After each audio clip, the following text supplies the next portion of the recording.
You're listening to Good Mic Work Commentaries, hosted by Greg Morgan, a pro wrestling podcast for adults, discussing the fun, wild, and sometimes insane world of professional wrestling.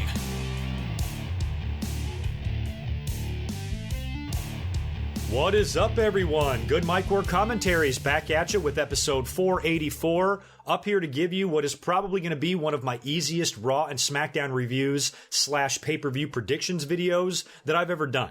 We literally have a 4-match Raw to discuss tonight, and we have a 4-match pay-per-view to predict. In between that, we had another lackluster SmackDown Live show, which has been the case in the past couple of weeks. And aside from the Jeff Jarrett news, there's really not a whole lot to get into. So I'll start with SmackDown Live first, since I did do a live Raw reaction on Monday night, and we talked a lot about Raw. I'll save Raw until the end, and I'll couple that with the Elimination Chamber predictions. So we'll start with SmackDown Live. I'll talk about that show, maybe give some thoughts on 205 Live, as we do now have a bracket for the Cruiserweight Tournament. Then we'll move into Monday Night Raw and everything we saw on that show, and I'll talk about Jeff Jarrett's induction into the WWE Hall of Fame, and then we'll predict the pay-per-view, and if there's anything else to discuss other than that, we will take care of that at the end of the commentary. But before we get started here, I want to give you guys a couple of quick announcements. Number one is that I have recently submitted my podcasts to some new platforms. I am going to be available soon on Spotify and Google Play. A lot of you guys use those apps and have mentioned that to me. We even discussed it during my live stream on Monday night, so I went ahead and submitted my show to those platforms. They should be available up there soon. The upload date of this commentary is the 22nd. I don't know if I'm going to quite be up there yet, but keep a lookout. It takes several days, could even take a week, but eventually I will be available on Spotify and Google Play, and once I am, I will be providing a link in the description of all my videos going forward, and I will let you guys know on social media, so be sure to follow me at GoodMicWork on Twitter, and as soon as everything is up and running on those sites, I will let you guys know. But I figured that was some good news for all of you that like to use those apps. But in the meantime, I'm still available everywhere else. I'm available on iTunes. I'm available on Stitcher Radio. You can still download this podcast on my website, GoodMicWorkCommentaries.com. And of course, you can watch this YouTube video right here. And speaking of YouTube, please subscribe to me if you have not yet already, and give this video a like. My likes have been down just slightly in my analytics, so I'd like to bring those back up. So if you guys can hit this video with a like, I would very much appreciate it. I also have a little bit of a programming note that I want to give you guys as well, and a heads up on something that I have planned for WrestleMania week. Now, I have been teasing in my past couple of commentaries that I have big plans on the YouTube channel during WrestleMania week. I plan on uploading at least one video per day from April 1st through April 9th. And on a couple of those days, there's going to be 2 videos. So I have a lot planned, and there's going to be a lot going on that week. And I'm still finalizing my schedule of events. And I will upload a video to YouTube about a month ahead of WrestleMania, probably early March, letting you guys know everything that I have planned for that week. But right now, I'm still working out all the details and hammering out everything. But there is one video that I want to let you guys know about now, so I can give you a head start, and I can give myself a head start on working on it. And that is a Q&A. I am bringing back my old school Q&As. I've not done one of these in a while. I've been overdue in doing one of these. This is not going to be a live show or a live Q&A or anything like that. This is going to be back to the old way that I used to do them, and I only answer questions via email. This is not social media, no Facebook, no Twitter, no comments on YouTube, nothing like that. If you want to ask a question for the Q&A, you must send it to goodmicwork@gmail.com. Just tell me your name and where you're from and ask your question. Now, this time, there's going to be a catch to this Q&A. In this Q&A, I want to be only WrestleMania related. I want strictly WrestleMania questions here. This can be anything pertaining to WrestleMania, past, present, or future WrestleMania. Anything you want to ask regarding any WrestleMania, please send it over to my email address, and I will do my best to include it in the Q&A. Right now, I have this planned for, I think, Thursday of WrestleMania week. That might be the 5th, 4th, 5th, something like that. Whatever day that is when I currently have this Q&A penciled in for, but that date could change. But either way, it's going to be coming during WrestleMania week. I also plan on doing a TVTrax Q&A as well, exclusive just for his listeners. But I'm going to wait and give him an announcement on that in a couple of weeks for him to let his listeners know. But the Q&A that I'm going to be doing on my channel that week as well, I want to tell you guys about now. My Patreon supporters already know about this. I put up a post this past weekend, and I've gotten a couple of questions from them. But everybody else, you are now welcome and have free free reign to send anything you want as it pertains to WrestleMania over to my email address. And I think that's going to be a really fun video mixed into WrestleMania week. So just wanted to give you guys a little bit of a heads up on that. Why don't we start now talking about what we're going to get into tonight? Like I said, we're going to start with SmackDown Live, and there just wasn't a whole lot going on this show. It's just more of the same. I mean, these last few weeks on SmackDown have really felt like the same show. And it's because we're just killing time here, waiting for WrestleMania. We've got this meaningless Fastlane pay-per-view in our way first, and there's still a couple of weeks before that pay-per-view even gets here. So WWE is just kind of spinning their wheels with these storylines and these angles and just giving guys shit to do every week on SmackDown, and it's been rather boring. So SmackDown this week opened up with an AJ Styles promo. He's in the ring with Renee Young, basically discussing his fatal 5-way match at Fastlane, talks about all of his opponents and how he can beat them all individually and all that shit, and I think he's then interrupted by Baron Corbin, who gets in his face and reminds AJ that he beat him for the US title. Kevin Owens winds up coming out as well. He's on the stage cutting a promo, talking shit to the two of them. That prompts Shane McMahon to come out and make some matches. So this is the same old formula, the same shit we see every week on Raw and SmackDown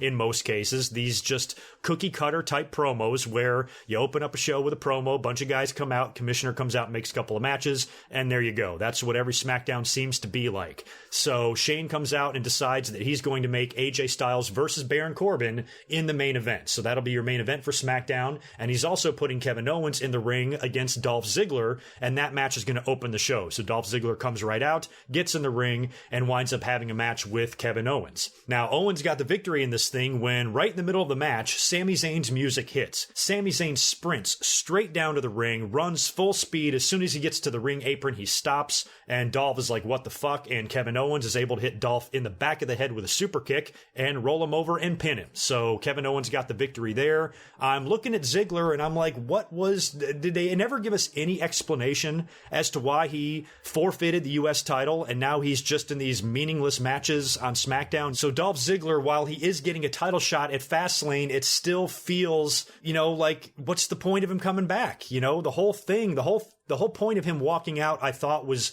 to bring him back in an exciting way. But like every single thing that we've seen with Dolph Ziggler over the years, every time WWE tries to do something with him, it turns out to be nothing. And this latest angle, of course, seems to be no different. The guy was a champion, he was US champion, and he took the belt off and left it in the ring, and now we have a new US champion, and Dolph doesn't seem to be anywhere near the US title situation or a contender for it at all. So once he comes up short at Fastlane and does not win the WWE title, what does Ziggler do? Does he go back into the US title scene? Why would he go back and start fighting for a title and try to win matches to become a number one contender for a belt that he had and willingly gave up? So I just don't see the point. I don't know what the hell they're going to do with Ziggler. I know he just re-signed for another couple of years. He's going to be sticking around. Guy's still a good talent, even though we've all just completely lost hope and faith in this guy ever getting a significant push or being on top ever again. But still, you're paying him money. What the fuck are you going to do with him? So that superstar shakeup is coming up in the future. He's a guy that I might see, or I could see maybe going over to Raw. But even if he did, how would that better him? There's some situations like a Seth Rollins, like we've talked about, even Finn Balor, who would be much better off on SmackDown. But a guy like Ziggler, sending him over to Raw, is he just going to run into the same problems on Raw that he currently has on SmackDown? He likely will. But a change of scenery, I think, could still help him, because if he's not going to win the world title and he doesn't want the US title, what's left for him to do on SmackDown? So it feels like you got to move him. So Ziggler's a guy that I can see switching brands after WrestleMania. But between now and Mania, what's Ziggler going to do? What kind of a match is he going to have at WrestleMania? Is he going to be in the Battle Royal? He's either going to be in the Battle Royal or he's going to be involved in a multi-man match. A bunch of guys in a ladder match for the US title or something like that. That's all I really see for Dolph Ziggler at WrestleMania. And then after that, maybe he can find some success on Raw if they do in fact move him. Next up on SmackDown, we had a Jinder Mahal promo. WWE is really trying to work in this seemingly pointless top 10 list on SmackDown into their storylines here. And the top 10 list is the focal point, and that's the centerpiece of this entire angle with Jinder Mahal, Bobby Roode, and Randy Orton. Jinder Mahal comes out to the ring, starts cutting a promo about the fucking top 10 list, about a top 10 list that he's not even on. He even shows it up on the Titantron. We have Bobby Roode number 1 this week. AJ Styles is all the way down to number 3, and Charlotte remains at number 2. I think Naomi is still on the list at number 7 or something like that. that, and I forget where Randy Orton was. I think Randy Orton wasn't on the list this week. So Jinder Mahal finds this hilarious, and eventually Bobby Roode comes to the ring, and then Randy Orton comes out to the ring, and they're jawing with each other. Eventually, the two of them attack Jinder Mahal and get him out of the ring, throw him out. Randy Orton goes for an RKO on Bobby Roode. He counters it and hits Orton with the glorious DDT. And as he's celebrating, Jinder climbs back in the ring and nails Bobby Roode with the Colossus. So you've kind of got this three-way thing going on here for the U.S. title, and I was just assuming that at Fastlane they're going to make this a triple threat. And immediately after this, they cut backstage where they show Daniel Bryan and Shane McMahon, and they're not agreeing again. They are not on the same page with anything in WWE, not only with the world title, but now with the U.S. title. And Daniel Bryan feels that Jinder Mahal deserves the shot. You know, all the shit that he's trying seems to be working, and I think we should give him a title match. And Shane McMahon disagrees and says, no, Randy Orton's getting the title shot, and that's the way it is. And Daniel Bryan kind of looks at him and says, okay, whatever you want, boss, and kind of walks away. So still teasing the dissension there. Shane McMahon, he's kind of, you know, I see Shane being a good heel because I really don't like his tone sometimes when he's trying to be that badass guy in charge. It's just annoying, much like his sister, and he's so condescending in the way he looks down at Daniel Bryan and shit. Eventually, I would love to see Daniel Bryan just slap the shit out of him and lead to a WrestleMania match. You know, we haven't talked about that much in the past few weeks, but we're getting closer and closer to WrestleMania, and the disagreements with Shane McMahon and Daniel Bryan are getting more and more intense. The animosity is building.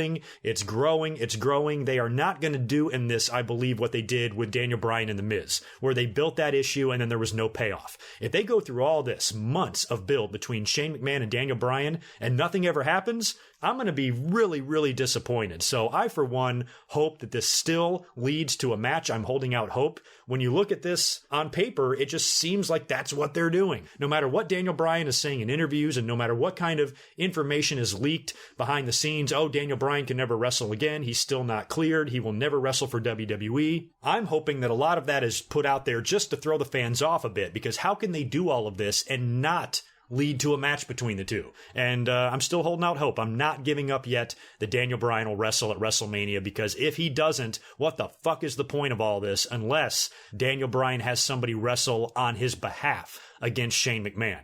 As far as what else we saw on SmackDown, we had the Riott Squad beating Charlotte, Becky, and Naomi again. This match seems like it happens every week. We either get a 6-man or a tag or a one-on-one. Some combination of these 6 ladies are working with each other every single week, and I just can't even fucking keep track. Didn't even really pay attention to the match. Riott Squad won, no big deal there. Ruby Riott is actually getting the title shot against Charlotte at Fastlane. That's awesome. Good for her. I don't expect her to win. I think Charlotte needs to go into Mania as champ and face Asuka, but giving Ruby Riott that opportunity, I think as long as she gives Charlotte a good match and she puts up a good fight, she doesn't need to win the belt. She's not going to be buried here if she goes out there and has a kick-ass match with Charlotte and taps out to the figure 4. No big deal. I think this is an opportunity for Ruby Riott's stock to rise in WWE if she can prove that she can hang on a main event level in the women's division. So I'm kind of looking forward to the quality of this match, because it is going to be a pay-per-view match and kind of a new opponent for Charlotte. Ruby Riott has not been around that long,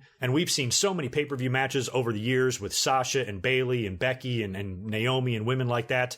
You know, giving Riott an opportunity here, I think can be fun, and I'm rooting for Ruby Riott to put up a good showing. But at the end of the day, I do not expect her to beat Charlotte at all. And we also had a number 1 contenders match for the tag team titles, with the New Day defeating Chad Gable and Shelton Benjamin. They will now face the Usos at Fastlane. So we are getting another New Day versus Usos match, a rivalry renewed. I'm kind of surprised at that. I thought that the Usos would go into WrestleMania as champions. They would face just a random team like a Gable and Benjamin or a Breezango or somebody like that and win and go into Mania to potentially drop the belts. New Day, however, is a little bit stronger of an opponent, and I'm really hoping that the Usos retain. I think they've been on an incredible run. They've been so dominant in the tag team division on SmackDown. They defeated everybody, so I think they should go into WrestleMania to drop the belts to the Bludgeon Brothers. So the match at Fastlane against the New Day, I hope is good. I hope it's awesome, but at the end of the day, I'm hoping that the Usos win. What I'm hoping WWE does not do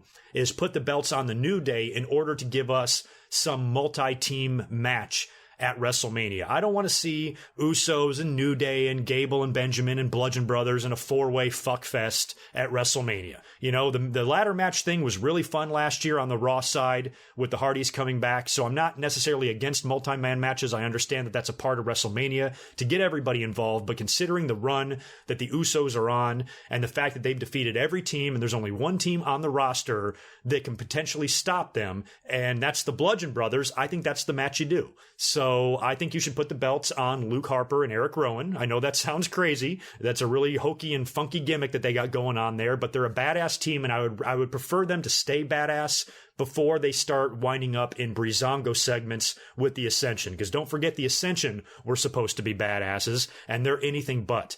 They're a comedy act now on SmackDown. So I don't really want to see that for Harper and Rowan. WWE seems like they've invested a lot of money in this gimmick and this team. So put the belts on. A team that's that big and that bad and who have been booked like monsters, they got to stay monsters. They can't just start losing randomly. So I think they beat the Usos at WrestleMania. But if the New Day winds up winning, that means the Usos are going to get a title shot. They're going to have a rematch clause, and if they invoke that, and then the Bludgeon Brothers are also number one contenders, then you got a whole multi-team thing going on at Mania. But if it was up to me, I would have the Usos survive the New Day one more time, giving them even more momentum and more bragging rights going into WrestleMania, and then they run in to the Bludgeon Brothers. That's the way I'd book it.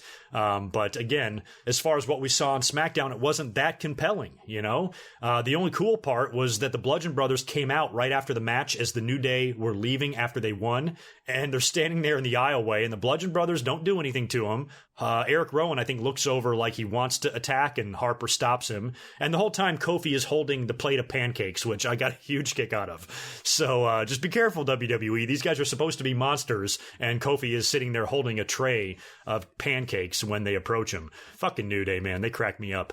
The main event was, of course, AJ Styles taking on Baron Corbin. AJ beat him. That was probably a win. They wanted to give AJ on his road to WrestleMania because Corbin did get the better of him last time. He won with a simple, phenomenal forearm right to the face of Baron Corbin, pinned him right in the middle of the ring, and afterwards he was attacked. AJ was, by Kevin Owens and Sami Zayn, and Baron Corbin then comes back in the ring and disposes of Owens and Zayn, hitting them both with his finisher. Owens and Zayn are kind of back on the same page after Sami helped Owens win earlier on against Dolph Ziggler. They were backstage where Sami Zayn says, "I love you, Kevin, and you're so great," and, you know, professed his love to him and said, "I wouldn't be where I was if not for you. I wasn't doing anything on the roster until I started partnering with you. Next thing you know, I'm in main events on pay-per-views and on SmackDowns, and I owe everything to you." So he even said he'll lay down in the match if it comes to that with AJ Styles and Corbin and Ziggler. So we'll see how that all turns out. I think those guys are going to wind up turning on each other or canceling each other out somehow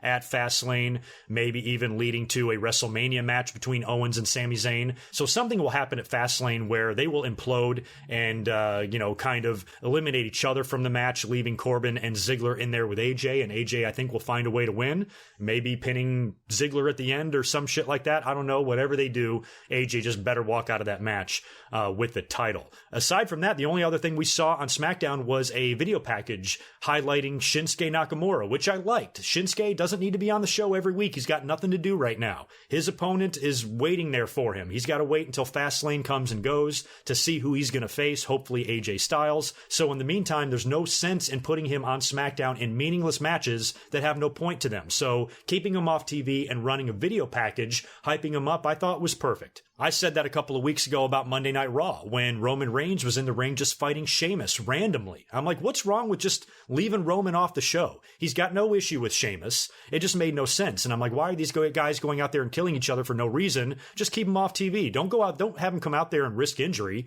If you want the live crowd to see Roman, then put him in a dark match. And I don't know, Shinsuke might have even been in a dark match on SmackDown. I don't know. But I like the fact that they just ran a video package and they don't shoehorn or wedge every single piece of talent on the show every single week. You don't need that. And I've referenced that many times. Back in the 80s, you didn't see everybody every single week. Randy Savage didn't wrestle every single week. Sometimes you go 2-3 weeks at a time between matches of your favorite WWE stars. Now you just see them all the time. So anytime they want to keep somebody off TV and run a vignette or a promo or a package, I'm all for it. So I had no issue with that there. But all in all, SmackDown, not a great show. A lot of people have been complaining about SmackDown lately, that it's boring and uneventful, and I agree. But at least it's WrestleMania time. If it continues to be boring after Fastlane, then I'm going to have a serious problem. But right now, what can they really do? With the talent that they have and the way the shows are written and the formats and the formulaic nature of the shows these days, what can you really do on SmackDown between now and Fastlane? They are just killing time is all. So after Fastlane, if things don't start heating up on SmackDown, we're going to have a problem. So let's keep our fingers crossed that shit gets better. 205 Live this week was also a pretty good show. Things have been really good since Enzo left and Triple H took over the brand and Drake Maverick has come in to be the GM. And we have this Cruiserweight tournament now. Finally, there is a bracket released, and I'll have one up here on the screen for you if you're watching on YouTube. But I think they were just waiting for all of the first round matches to happen before they released a bracket, because I think they were kind of making those first round matches up as they went along. But now all of the first round matches have taken place, I believe, except for maybe one.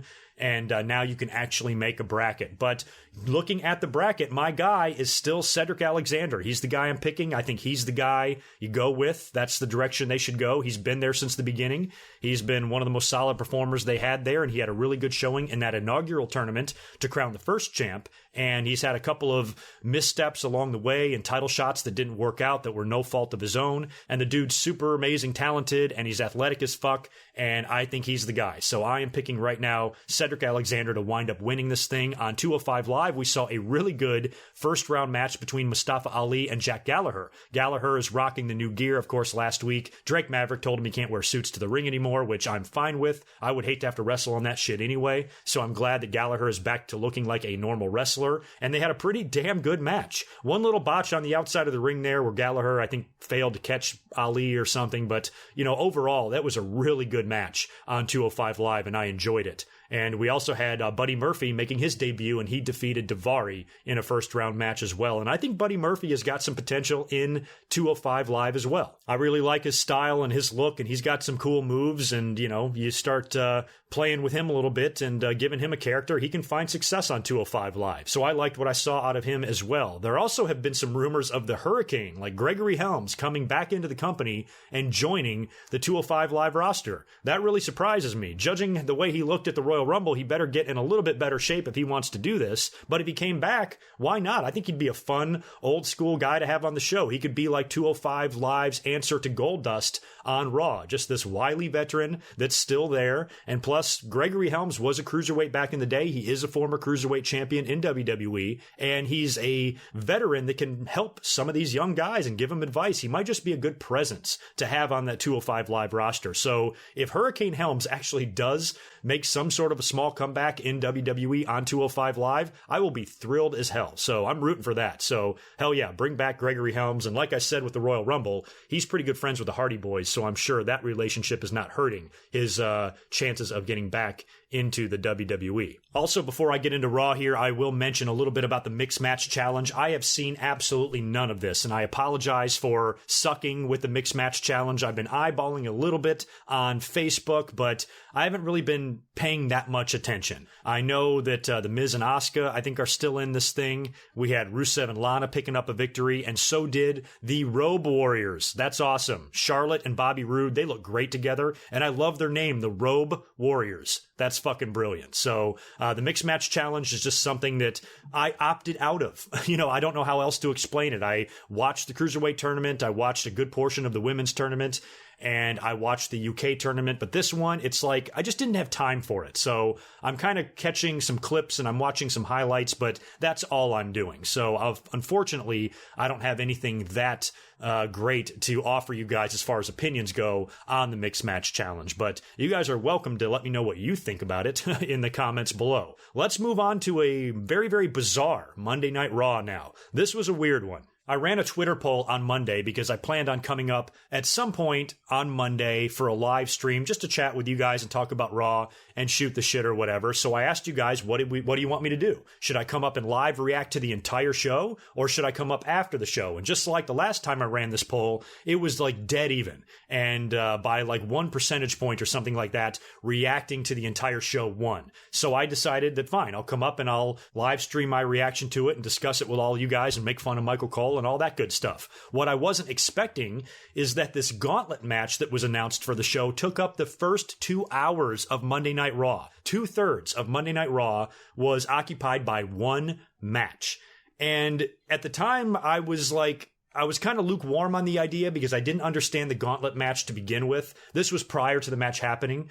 And during the match's beginning and the opening, I'm like, why are they even doing this? They are 6 days away from what is supposed to be one of the most grueling matches you can have in wrestling. And they're going to take part in a nearly equally grueling match on Raw less than a week before this? What sense does that make? There's a WrestleMania title match with Brock on the line here. Why would you want to risk yourself anymore? It seems like everybody would want to be focused on the Elimination Chamber. That's their only motivation right now, and that's what they're focused on, and fuck everything else. But no, all 7 guys have got to be involved in a gauntlet match, and Roman Reigns opens the show to cut a promo, and he starts the match with Seth Rollins. So we have Seth Rollins and Roman Reigns one-on-one, and the only thing on the line here is bragging rights and momentum, as Michael Cole kept calling it on Raw. He kept saying the winner of this is going to have a lot of momentum going into the Elimination Chamber, and I'm like, no, the winner of this is going to be tired as fuck going into the Elimination Chamber because they're going to have suffered through a grueling match no matter who wins this thing. So Seth Rollins and Roman Reigns open up the show to begin the gauntlet match,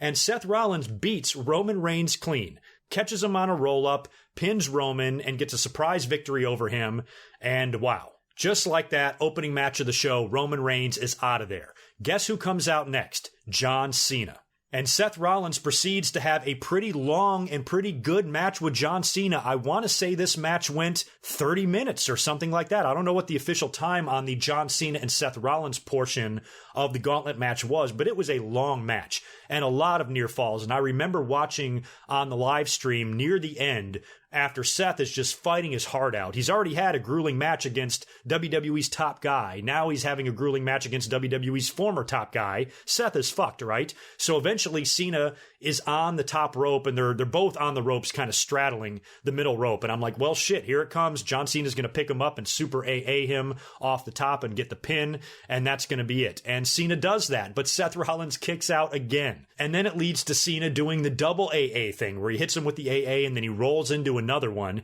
And when he goes and hits him for the second one, when you think it's going to be the finish, Seth counters that, hits John Cena with the knee to the face finisher thing, and then hits him with the blackout and pins him. He beats John Cena clean after beating Roman Reigns clean.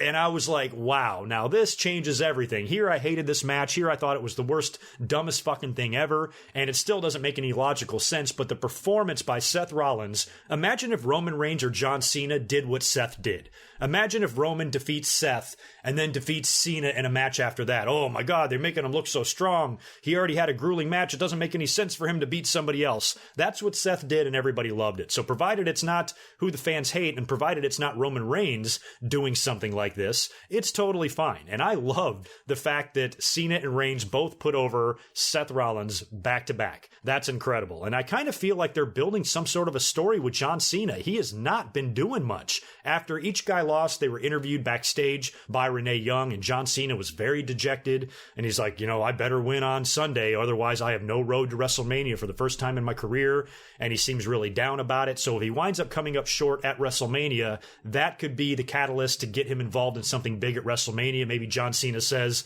I'm starting to doubt myself. Am I losing a step? The only way I can redeem myself is to challenge the biggest icon out there. And maybe he lays down a challenge to The Undertaker or something like that. I don't know.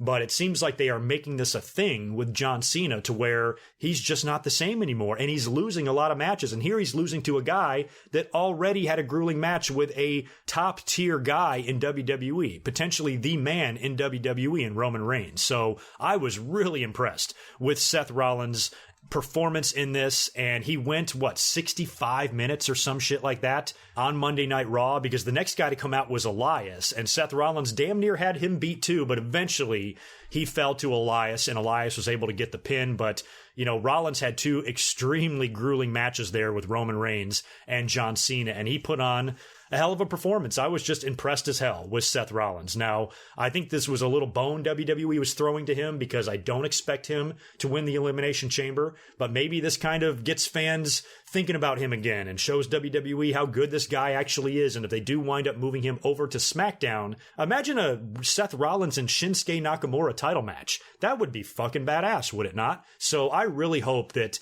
after I saw what Seth Rollins did on Monday Night Raw, that he is able to get back into world title contention on either brand, whether it be on Raw or whether they move him over to SmackDown. He needs to be back in the mix. The guy is just too damn good. By the time Seth Rollins got eliminated, by the way, we were like halfway through Monday Night Raw. And then Finn Balor, I believe, was the next guy to come out, and him and Elias have a little match. Finn Balor is able to defeat Elias, which then brings out The Miz.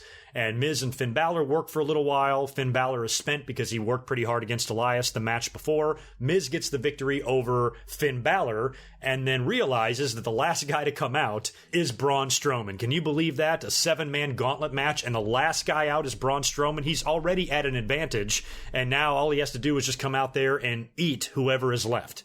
And I was actually really happy to see The Miz beat Finn Balor because I thought it was going to be really fun to watch Braun Strowman come out and annihilate The Miz. And that's pretty much what happened. Although The Miz did have a little bit of offense. He did put up a little bit of a fight against Braun Strowman, which surprised the hell out of me. At one point, he even hit Braun with a skull-crushing finale, which blew my mind. But in the end, Braun Strowman was able to power slam and pin The Miz with relative ease and then proceeded to go on and do some more Braun Strowmaning, first by cutting a promo on the stage with Charlie Caruso, calling out Brock Lesnar, saying he's going to win at the Elimination Chamber and go into Mania to take his title, and called Brock in the line of the night a Beastie Boy. That was awesome. Beastie Boy. Popped me, that's for sure. And said at WrestleMania that Brock's going to get these hands and all that shit, and then goes back to the ring and annihilates the entire Miztourage for good measure and stands tall. So this goes back to what I've been saying for weeks now, is that I'm still picking Roman Reigns. I'm still probably going to predict him here when I do my predictions here in a few minutes. But when you look at the way these two guys have been booked, Braun Strowman and Roman Reigns, doesn't it seem that Braun Strowman is the guy that they are pushing towards WrestleMania and not Roman Reigns? And given how Roman Reigns lost on Monday Night Raw in the opening match to Seth clean, I guess it's WWE's way of trying to throw the fans off. That way when Roman wins, it's not as predictable because it hasn't looked like Roman Reigns has been the guy. It looks like Strowman has been the guy. I cannot stress this enough that I just think that making Braun Strowman at WrestleMania is what you should do. Just look at how fucking badass and awesome this guy is. But I think WWE is still hell-bent on Roman Reigns, and that's probably who they're going with. But judging how they're booking guys, that's not the way it would seem to the uninformed fan, or the fan that doesn't follow behind-the-scenes news or doesn't know what the hell's going on, and they're just watching the product. It looks like Strowman is going to be the guy. So I'm really curious how the hell they are going to eliminate him in the Elimination Chamber. But he was pretty hilarious on Raw, and that entire match lasted over 2 hours on Monday Night Raw. It was the longest match in WWE history. Now, not that really it's a match. I mean, really it was like 6 matches or 5 matches or whatever it was. But technically it was still under the umbrella of one match. So we did see some history on Monday Night Raw. Seth Rollins, I think, wrestled the longest in Raw history. I know there's been an Iron Man match on Raw once or twice in the past, but I think Rollins even surpassed that. And then the match itself was the longest in WWE history. So a lot of fans were complaining, myself included, because during the show I was like, what the hell are we watching here? This match is taking up so much time.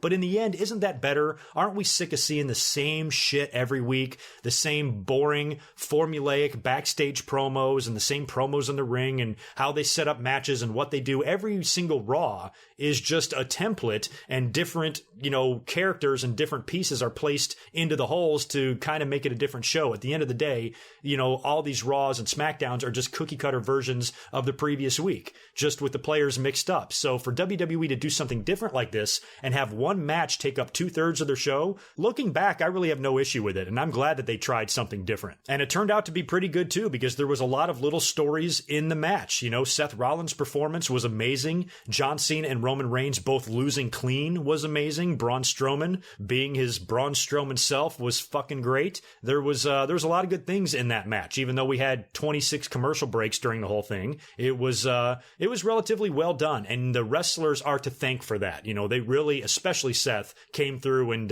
put on a pretty fun match. So hats off to Seth, man. Amazing shit. And he really showcased what he can do in there when given the opportunity. So I don't think it's going to be Seth's day at the Elimination Chamber, but I'm hoping that his day does come again here in the future. Other than that, we didn't really see a whole lot on Monday Night Raw. None of these matches are really even worth mentioning. We did have Titus O'Neil and Apollo Crews defeat Sheamus and Cesaro in a non-title match. And apparently WWE has dropped Apollo's last name on their website. I think Michael Cole referred to him as Apollo Crews a couple of times on Raw. Maybe that was by accident. I don't know. But word on the street and some of the reports I read online is that the reason that they took away his last name was because of that shooting in Florida at the school. And the shooter's last name was Cruz, but it was spelled differently, C-R-U-Z. You know, Tom Cruise is not changing his name. Ted Cruz isn't changing his name. Penelope Cruz isn't changing her name. So this is probably just a case of WWE dropping last names. They've done this before with Rusev. They've done it with Cesaro.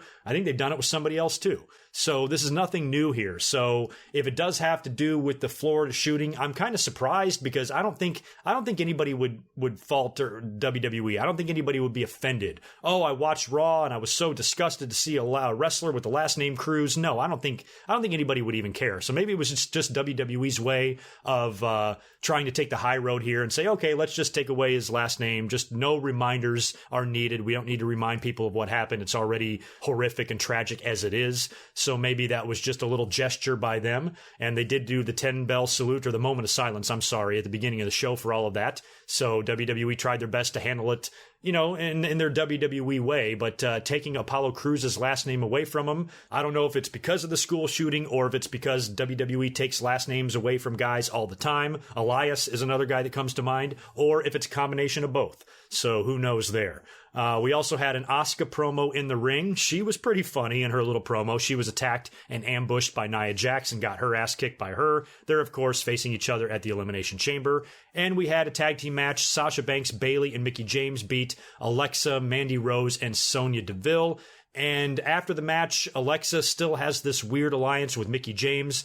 Her own tag team partners turn on her and start attacking her, but Mickie James comes in and makes the save, and then they beat the shit out of the Absolution girls together and walk off together. So I don't know who's kind of hustling who here. I don't know if this is Alexa trying to form an alliance, because now, as you notice with the Elimination Chamber, it's all paired off in twos. You got the two Absolution girls, you got Sasha and Bayley, and now you have Mickie and Alexa. So maybe this is Alexa trying to sucker in Mickie here, and she's going to turn on her, but Mickey's a veteran, and she sees it coming and winds up turning on Alexa first, and potentially wins the belt in the Elimination Chamber. And I'll talk about that here in a minute, but Mickie is, my mind is kind of on her a little bit. I'm like, you know what? I'm wondering if they give her one more run, and this is where she wins it. But we'll talk about that in here in a minute when I do the Elimination Chamber predictions. The big news on Monday Night Raw and the big news of the week was that the rumors are true about Jeff Jarrett going into the WWE Hall of Fame. He was officially announced on social media prior to Monday Night Raw. They did a big video package on him during Monday Night Raw announcing his induction, and this one surprised me. I mentioned in my last commentary that I heard the rumors, and although it's very possible, I just didn't really see it happening. But the story wasn't going away, and in the back of my mind, I'm like, you know what? This might be legit. And he did just recently complete a WWE-sponsored rehab, so he is kind of back affiliated with the company a little bit. There may have been some conversations, I don't know. And lo and behold, Jeff Jarrett, of all people, is going into the Hall of Fame. And to me, I found this amusing and surprising. I cannot believe how much the internet freaked out over this. Jeff Jarrett was never my favorite guy. I was never a big Jeff Jarrett fan, never cared about him one way or the other. He kind of pissed me off sometimes at certain points in his career, and I was just never a really big fan of the guy. But him going into the Hall of Fame is not something that's going to throw me into some psychotic rage. I couldn't believe Twitter freaking out and blowing up, and it's the same thing that we see and hear from people anytime any sort of a controversial person goes into the Hall of Fame. All we hear from fans is, oh, well, what about so-and-so? And what about so-and-so? You know, Bam Bam Bigelow's not in. Brian Pillman's not in. Chyna's not in. Elizabeth's not in. All sorts of people aren't in. Yes, I know that. I get it completely. They all deserve to go in. But much like with pay-per-views and wrestling shows, the fans have no attention span. They think the last thing that they see is the last thing that's ever going to happen. This will not be the last Hall of Fame. Trust me, I would love nothing more than for Chyna to go into the WWE Hall of Fame, but maybe this is just not her year. I would love to see Brian Pillman go into the Hall of Fame, but maybe this is just not his year. We have plenty of Hall of Fames to come in the future, and all of these guys can go in at some point. This just happens to be Jeff Jarrett's turn. Yes, he's a controversial figure, but as far as him being Hall of Fame worthy, sure. The guy was never a main event talent. He was a mid-card at best. He did hold some world titles in WCW, but that was just because of his situation politically, and he was so close with Vince Russo. So those were manufactured wins. I understand that, and manufactured title reigns. That's totally fine, but really still, the guy's a 6-time Intercontinental Champion. We have guys in the WWE Hall of Fame right now who have never held a title. And I know Jeff Jarrett isn't the greatest of all time, but would you say that the Junkyard Dog is a better in-ring performer than Jeff Jarrett? Not me. I wouldn't. And I loved the Junkyard Dog. He was a great character in the 80s. He was huge in the South before he came to WWE, and he was a big character and a big part of their legacy in the 80s. But really, as far as a career and a Hall of Fame career and title victories and legacies and all that goes, Jeff Jarrett's miles ahead of that guy. So I was surprised how people were like, oh, this guy, this son of a bitch doesn't deserve to be in the Hall of Fame. What a crock of shit. He's not Barry Horowitz, and he's also not Bruno Sammartino, but the WWE Hall of Fame is designed for everybody. We have Coco Beware in the Hall of Fame. We've got the Junkyard Dog in the Hall of Fame. How many title belts did the Big Boss Man win in WWE? You know what I mean? So as far as Jeff Jarrett being worthy, sure, of course he's worthy. He's no Shawn Michaels. He's no Hulk Hogan. He's no top guy like that. But as far as his career and his resume and his legacy and his family goes, I think the guy can go in the Hall of Fame. So even though Jeff Jarrett's not my favorite, I was really surprised at the outrage of this announcement. Everybody just needs to calm down. This is not something at the end of the day that should really piss any of us off. This is not a big deal. It's the goddamn bullshit Hall of Fame. You know, a Hall of Fame that up until a couple of years ago was a complete joke. We really do have everybody in. To me, there's only going to be 2 exceptions, and that's going to be Chris Benoit and Owen Hart. Chris Benoit can never go in, period. He can't. And Owen Hart, unless Martha changes her mind, he's off the list too. You cannot put those guys in, at least right now. Benoit never, maybe Owen in time. Aside from that, we got Savage. We got the Ultimate Warrior. We got Bruno. We got all sorts of other guys that WWE had a falling out with and have come back to the company because for years, a lot of people were saying this Hall of Fame is bullshit until you put certain guys in there. Now all those guys are there. We're running out of people to say, oh, this Hall of Fame is bullshit until they go in. The big ones are there. And Bruno was probably the biggest. Once Bruno went in 2013, I said, okay, that's what we were waiting for. Because Bruno, aside from Hogan, there's really not another guy in the company that has a bigger legacy in WWE and helped make it what it is now. And had it not been for Bruno's run and his success in New York and all the sellouts in Madison Square Garden, who knows where we'd be today. So once Bruno went in, and then once Savage went in, I'm like, all right, there you go. We pretty much have everybody now. Everything else from here on out is just extra. It's just bonus. So for Jeff Jarrett to go in, yes, a lot of other people deserve to go in too. But that doesn't mean they're never going in. Because Jeff Jarrett is going in this year, that does not mean that Bam Bam Bigelow will never go into the Hall of Fame. He will go into the Hall of Fame. It just depends on when WWE finds it convenient. And I guess every year they have a list of people that are talked about. Sometimes they make it and sometimes they don't. But eventually you're going to get there. I would like to see Bam Bam and Pillman and a lot of other guys get in sooner rather than later. But if it takes a few years, then hey, it takes a few years. The Hall of Fame is bullshit. There's no votes. The people that go into the Hall of Fame it's strictly determined based on what the relationship with the company is and what WWE can get out of it. And with Jeff Jarrett, he's kind of got this redemption story thing going on. I was really hard on Jeff Jarrett a couple of months ago when he checked himself into rehab and he had all those problems. And I remember talking about him in one of my episodes. I'm like, what is this guy's fucking problem? But WWE, they kind of get off on this sort of stuff. And Jeff Jarrett went to WWE sponsored rehab. He credits them with cleaning him up, although it hasn't been that long. He can easily fall off the wagon or whatever. He's had some contact with the WWE. Looks like he's made amends with Triple H, maybe even Vince. I don't know who he's talked to. But you know WWE is going to work that into his Hall of Fame induction. That's probably partially what this is about. But really, at the end of the day, it might wind up helping Jeff Jarrett. This might be what Jeff Jarrett needs mentally. You know what I mean? I think it helped Jake the Snake Roberts and Scott Hall when they finally went into the Hall of Fame. And all of their hard work with DDP and getting themselves clean and cleaning their lives up and getting sober, that's the reason they got there. And now they're grateful and now they're happy for their opportunities and they value life and stuff. So maybe WWE feels that they can save this guy that he's going down a downward spiral. So let's put him into the Hall of Fame, build him back up, give him his confidence back, whatever, and it can maybe save his life. So to me, it's just like, it's not a big deal. Like, I get everybody's argument. I want China in there. I want everybody in there. But for people to freak out, for people to act like Jeff Jarrett going into the Hall of Fame is some kind of a travesty, get over yourselves. Give me a break. At the end of the day, we're talking about a phony Hall of Fame here, you know?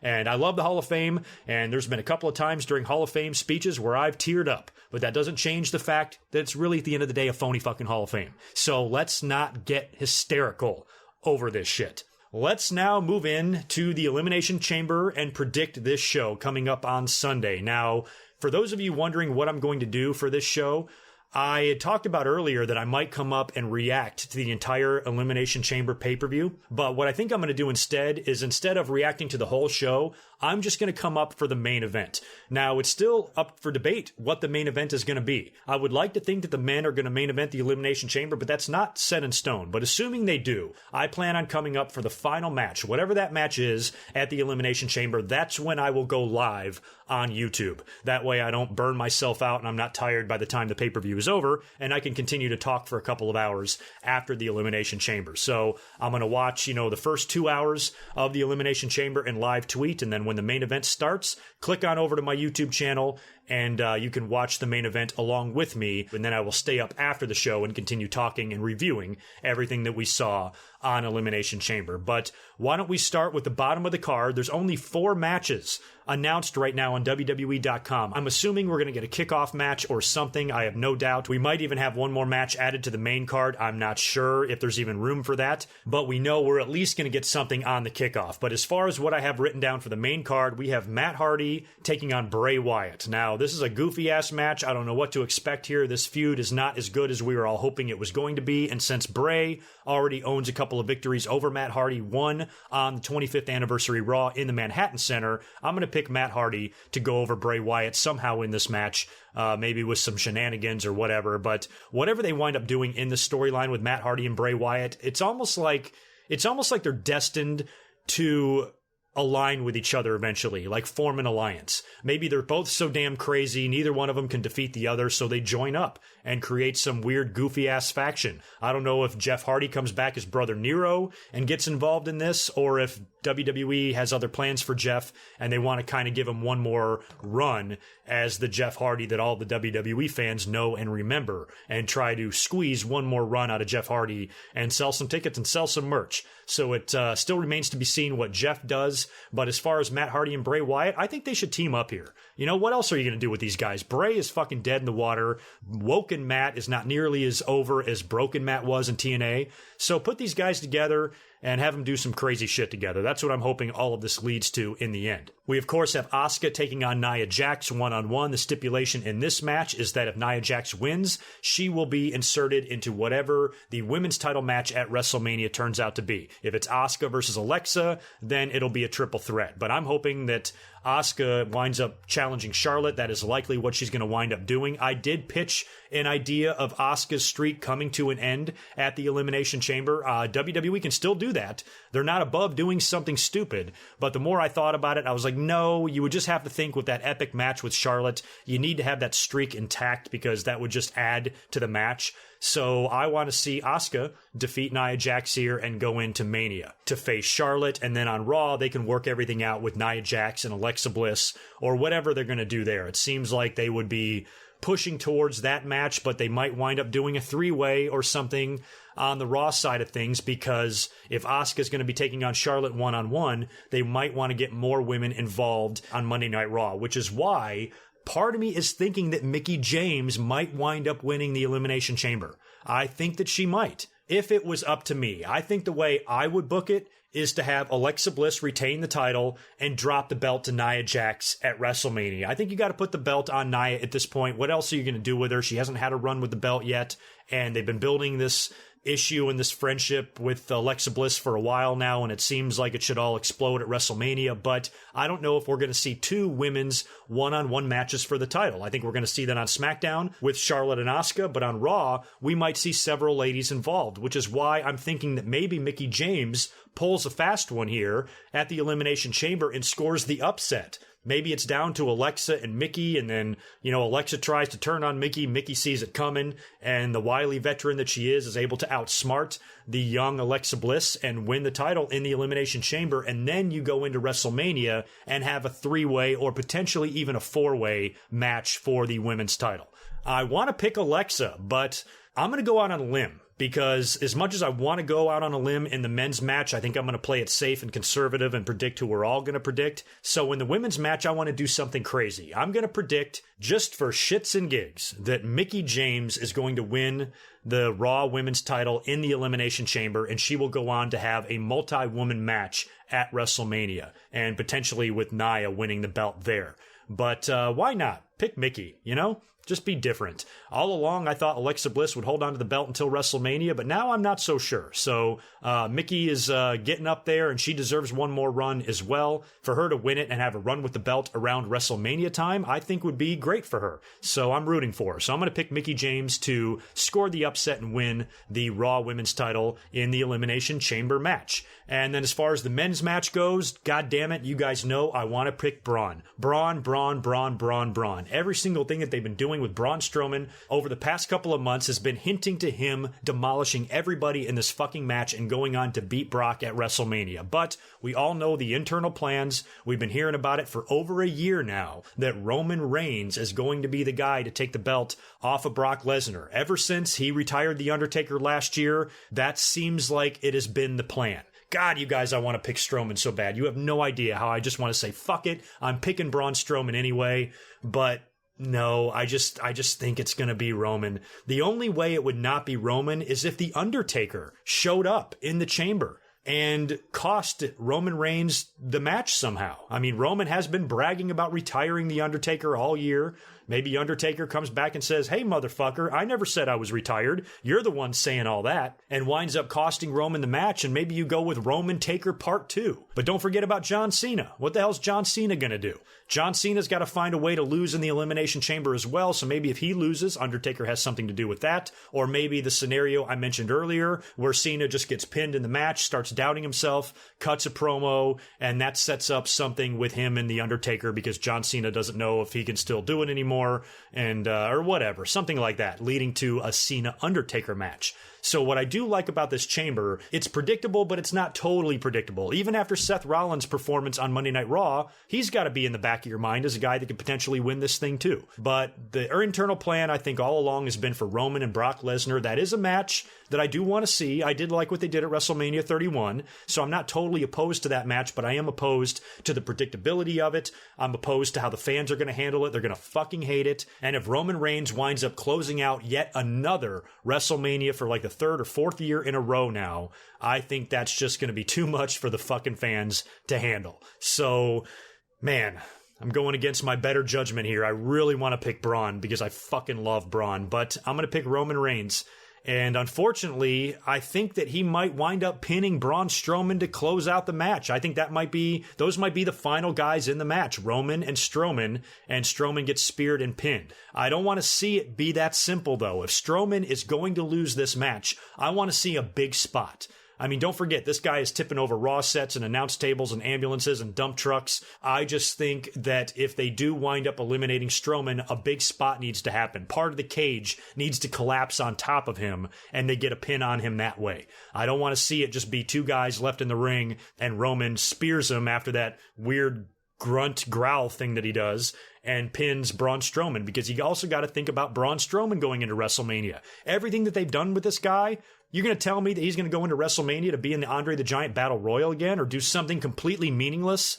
And Triple H is another wild card here. They did have kind of a run in at Survivor Series. There has been some talk about putting those two together, but I don't want to see Braun Strowman wrestle Triple H. I would rather watch Chris Lee Knows Best while being gently jerked off by my dad than watch that fucking match. So I don't know what they're going to do with Strowman if he doesn't win in the Elimination Chamber. All signs are pointing to Strowman being the guy to face Brock, but Roman just seems like it's been the plan. So I'm going to reluctantly pick Roman Reigns to win the Elimination Chamber.